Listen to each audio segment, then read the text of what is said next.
I'm the why guy. I don't know why you do what you do. What is your motive for action?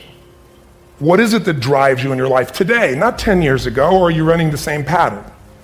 Because I believe that the invisible force of internal drive activated is the most important thing in the world. I'm here because I believe emotion is the force of life. All of us here have great minds. Most of us here have great minds, right? I don't know if I'm in the category, but we all know how to think. And with our minds, we can rationalize anything, we can make anything happen.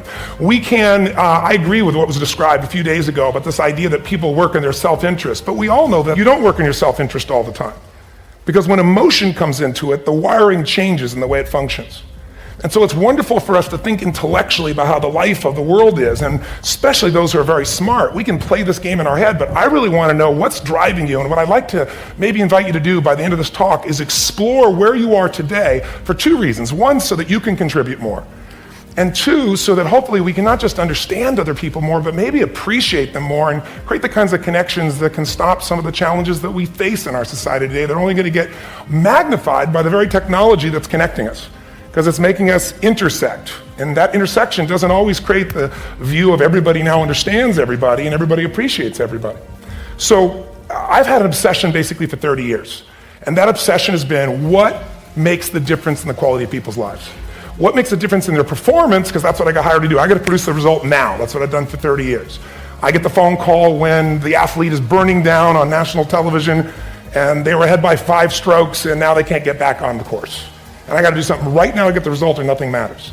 I get the phone call when the child is going to commit suicide and I got to do something right now. And in 29 years, I'm very grateful to tell you I've never lost one in 29 years. It doesn't mean I won't someday, but I haven't done it. And the reason is an understanding of these human needs that I want to talk to you about. So when I get those calls about performance, that's one thing, like how do you make a change? But also, I'm looking to see what is it that's shaping that person's ability to contribute, to do something beyond themselves. So maybe the real question is, I look at life and say there's 2 master lessons. One is there's the science of achievement, which almost everyone in this room has mastered to an amazing extent. That's how do you take the invisible and make it visible, right? How do you take what you dream about and make it happen, whether it be your business, your contribution to society, money, whatever it is for you, your body, your family. But the other lesson of life that is rarely mastered is the art of fulfillment. Because science is easy, right? We know the rules, you write the code, you follow those, and you get the result. Once you know the game, you just, you up the ante, don't you? But when it comes to fulfillment, that's an art. And the reason is it's about appreciation and it's about contribution. You can only feel so much by yourself. So I've had an interesting laboratory to try to answer the question of the real question, which is what's the difference in somebody's life if you look at somebody like those people that you've given everything to, like all the resources they say they need. You gave them not a $100 computer, you gave them the best computer. You gave them love, you gave them joy, you were there to comfort them. And those people very often, and you know some of them I'm sure, end up the rest of their life with all this love, education, money, and background, spending their life going in and out of rehab. And then you meet people that have been through ultimate pain, psychologically, sexually, spiritually, emotionally abused, and not always, but often they become some of the people that contribute the most to society. So the question we got to ask ourselves really is, what is it? What is it that shapes us? And we live in a therapy culture. Most of us don't do that, but the culture is a therapy culture. And what I mean by that is the mindset that we are our past. I want to talk to you today about unclutter your mind. We're tempted to live guilty because of past mistakes and bitter over what didn't work out. And we wonder why we don't enjoy life, why we're not passionate about dreams, why we can't sleep at night. It's because our mind is cluttered. You weren't created to live worried, guilty, bitter, upset. If you're going to reach your destiny, you have to clear out the clutter. You can't stop negative things from coming, but you can keep them from staying. You don't have to hold on to it. When we make mistakes, guilt will come. Condemnation, telling us how we don't measure up. You can hold on to it, go around down on yourself, or you can let it go. When you go through a disappointment, something doesn't work out, you can hold on to it, live discouraged, or you can let it go. When the medical report is not good, when the contract doesn't go through, when you're in a legal situation, you can hold on to it, live worried, thinking, what am I going to do? Or you can let it go. You can clear out the clutter. You can get rid of the negative things that are stealing your peace, taking your joy, draining your energy. The scripture tells us to guard our minds. You have to be proactive when it comes to keeping your mind in peace, because all through the day there's clutter. There's noise, there's jealousy, there's hurts, there's offense. They may come, but you don't have to hold on to it. Reinterpreting our past, understanding and knowing that we can move from where we are, that we can begin to design the kind of life that empowers us, that gives us happiness, that enable us to be on top of who we are, knowing that as we begin to explore new horizons and new vistas in life, that as we begin to focus on developing ourselves, as we begin to elevate ourselves and not to follow the crowd, activating the thinker in us and disciplining and putting on hold the emotional part of ourselves. It's not easy, but through practice and practice and practice. Practice makes what? Practice makes improvement. You can always better your best. You can always go beyond anything that you have ever done. You'll never hit a state of perfection. You're always bigger than what you do. And so all you're looking for are new breakthroughs through practice and practice and practice. You'll get better and better and better. And there's still some things that will happen to you that will catch you on the blind side that you did not anticipate. You'll get knocked down, but you won't be knocked out. You'll be able to get to your feet again, be on the ropes, but you'll have a fast recovery rate when you work on yourself. Hard work matters. Why does hard work matter? Well, hard work matters strategic because if you make more phone calls, you do the old adage, right? Show up earlier than everybody else, leave later. But there's something more deep about that. Yes, making more phone calls, seeing more people, being more active, being busier, putting in more hours into something always gives you a strategic chance to be more successful in others because you've increased your odds. You've talked to more people, you're more likely to get more prospects, you're more likely to get more clients or recruits or candidates for your business. So yes, strategically that increases your chances. But something powerful happens when you do things other people aren't willing to do. You begin to believe you deserve to have things other people won't have. And that's what gets you a seat at the table of success. Now once you're there, it's a dogfight. It's a dogfight of skills and talents and luck and faith and circumstance and blessing and all that stuff. But just to get to the table, to get into the room, you have to believe you deserve to be there. And so again, I want to say this to you. The hard work part plays into shifting your identity. That over time, not even that long a period of time, when you're doing the things others are unwilling to do, you begin quietly to begin to believe that, oh, I deserve to be rewarded in ways these other people aren't going to be rewarded because I'm doing the things others won't do. And so the fastest way to change your identity, to change our belief, is just to flat get to work, to flat get there earlier, to flat leave later, to just make more calls, see more people, be more relentless, just pour ourselves into the work, because actually the hard work can in reverse impact our identity. And that's what begins to happen. When you start to do those things they won't do, you begin quietly to change your belief, that you begin to believe, oh, I deserve to sit at the table with these other people who do the things other people aren't willing to do. That there's a responsibility to freedom and that there is freedom in responsibility. You know, and that earn your way there. We remember the stuff we earn, the stuff we experience, more than what the teacher tells us or what someone gives us for free. We just do. We broke the proverbial sweat on it, whether it was mental or physical or whatever. We built it. We understand. We felt how we got it, how we achieved it, how we got what we wanted. Those stick with us. Whether we forget them intellectually, they were written in our lineage, and they build resilience, and they build a healthy, true optimism going forward to know that, oh no, I've worked for something before and achieved it. Delayed gratification. Oh, there are choices I can make today for myself that will pay me back later in life. Mailbox money, as we call it in the entertainment industry. ROI. There are specific personal choices we can make, and they're worth considering. Look, I'm all for hedonism. I'm all for immediate gratification too. Sometimes it's like, yes, dude, it's Halloween. Eat all the candy you want. Go for it. It's not going to become a habit day to day. There's certain nights where you're like, hey guys, tonight we're going to blow it out.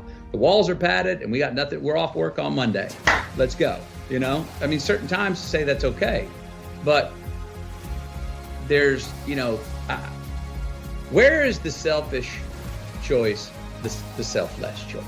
Where is what we want actually what we need? Where's what we need actually what we want? Where's the best choice for me, the best choice for we? Where's the best choice for we, the best choice for me? That's the place, I believe. Talk about honey holes. That's the real place to go forward in trying to find. Tee ourselves up for those green lights in the future. And all the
simple things. Let me bring it down to really simple.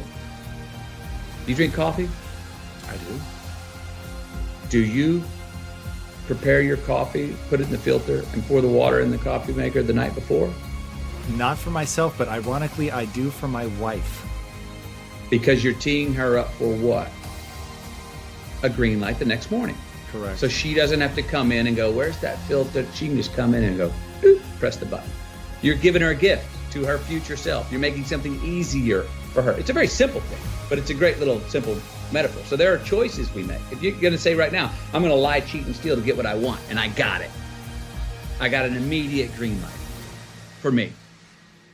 That's a battery-powered green light. That's not a solar-powered green light. Why? Because now, everywhere I go, I got to look over my shoulder to see if someone's there that I lied, cheat, and stole from. And when I'm doing that, I'm stealing whose time? My time. Now I'm not freedom. I'm not free. I don't have the freedom. I didn't create freedom in my future because I chose to make an irresponsible act that I left crumbs. I've now got reasons to look over my shoulder. And the more things we do to create in our future that we got to look over our shoulder, the more of our most precious thing we have in our lives, time, that we're stealing from ourselves. So it's not puritanical. It's just like, it's actually self-serving. It's a very selfish choice. And I'm a fan of the word selfish. I've helped redefine it. But I believe that there are selfish choices we can make that are the most selfless, that there are selfless choices that we can make that are the most selfish choices. Those two are not a contradiction, and we see them that way. Responsibility of freedom and the freedom in responsibility. Life's more than just straight Saturdays with as much cake as you want to eat. It just is. You will see how long you last doing that if you really do it. You won't last that long. Responsibility is appreciation of a past. It's building of a lineage. It's investing in ourselves. It's investing in something we started to build yesterday that we want to take into tomorrow. There's a response that gives us freedom.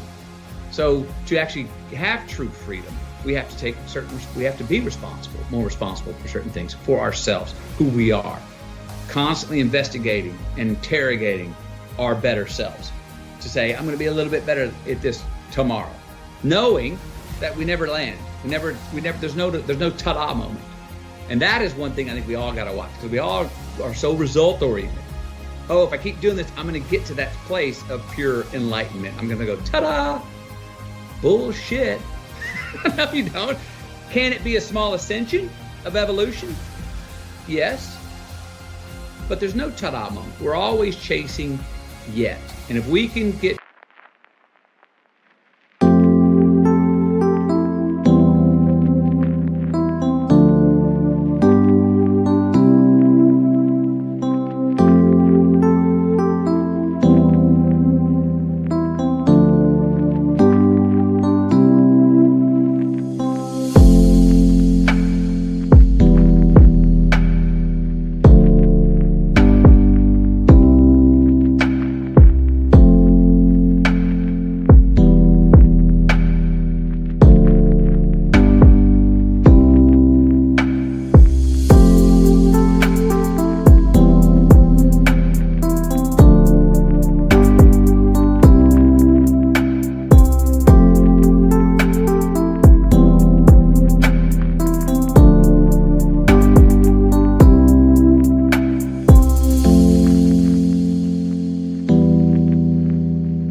comfortable and understand and laugh and be ready to work hard at the fact that we're all just, if we could just say, we're all just achieving our way to the unachievable.